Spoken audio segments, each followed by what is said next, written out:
يلا نعمل مع بعض النهارده احلى اكلير. معاكم الشيف هبه. هعمل معاكم النهارده اكلير وصفه فرنسيه بيتعمل منها اسمها عجينه الشو. بيتعمل منها طرط الفاكهه وبيتعمل منها البيفترول وبيتعمل منها الاكلير. 300 جرام دي ومعانا 300 جرام قدهم بيبقى ميه او لبن من 5 ل 6 بيضات ورشه فانيليا وكعب زبده واحد بس هاخده مع الزيت، رشه ملح ورشه سكر. معانا حله على النار هننزل فيها ب 300 جرام الميه ومع الميه الزيت على طول ومكعب الزبده معانا ورشه السكر. المقادير دي تغلي هننزل بالدقيق. دلوقتي الميه غليت معايا، هنزل بقى عليها بالدقيق واقلب لحد ما الدقيق يلم معايا. عاوزه اقول لكم معلومه عن الاكلير دوت، بما انه وصفه فرنسيه. هو اللقمه نفسها يعني ما فيهاش طعم، اللقمه نفسها عديمه الطعم. يعني ممكن انا بطعمها بديها لبن بدل الميه، زبده بدل الزيت، تطعمها شويه، لكن التست بتاعها كله في الحشو.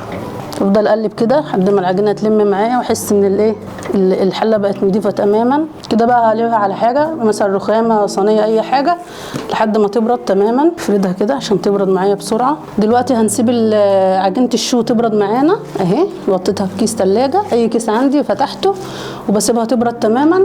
وبعد كده بنزل عليها بالبيض. ركنتها كده وهرجع لها كمان شويه. انا دلوقتي هعمل كريمه بلدي. احط اللبن على النار واسيبه يغلي معايا، وفي خلال ما هو بيغلي بكون انا بحضر الوصفه الثانيه بتاعتي. دي البيضه اهيت معايا وعليها رشه الفانيليا، السكر، معلقه الكاستر، واخد من هنا معلقتين كبار نشا، ده اللي احنا هنربط بيه اللبن. معانا ربع كوبايه ميه عشان الخليط ده معايا يفك كده. مش هنزل بيه بقى على اللبن غير لما اللبن يغلي معايا او يسخن كده. اللبن سخن معايا برفعه على النار كده. بنزل بقى بالخليط دوت خيط رفيع خالص، واحده واحده كده عشان يربط معايا هنا، وعشان البيضايه اللي جوه هنا كده انا مش عايزاها تستوي.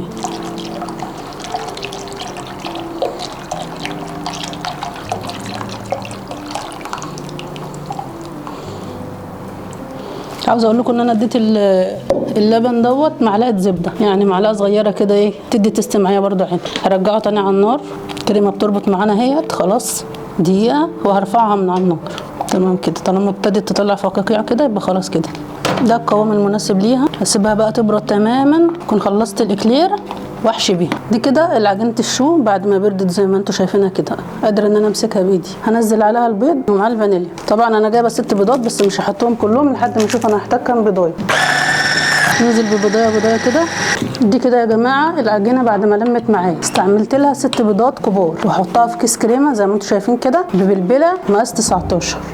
لو مفيش ورق زبده انا ممكن ادهن الصاج دهنه بسيطه جدا من الزيت، واحط الاكلير على درجه حراره 180 في الاول 5 دقايق، وبعد كده اوطي على 160 واروح اكمل بقيه الكميه وارجع لكم تاني. ده معانا الاكلير بعد ما طلع من الفرن. حطه هنا بقى كده عشان يبرد معايا كده.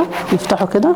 في ناس طبعا بتحقنه من تحت كده بالكيس الحلواني باي بلبله زي ما انتم شايفين كده. هخلص الكميه بقى وارجع لكم تاني. ده الاكلير بعد ما اديته جلسته بشوكولاته بيضه وشوكولاته غامقه. طبعا الشوكولاته بسيحها في الميكروويف لمده 30 ثانيه بس، او على حمام بخار، وبديها بس معلقه زيت عشان ما تقفش معايا كده، وفي نفس الوقت تدي تلميع. ونفس الكورنيه كده بدي ريجه. وده الاكلير يا جماعه بعد ما خلصناه. جربوه بطريقتي ان شاء الله وهيعجبكم جدا جدا جدا. انا عملت يعني يعتبر طريقه واحده من كذا طريقه للاكلير.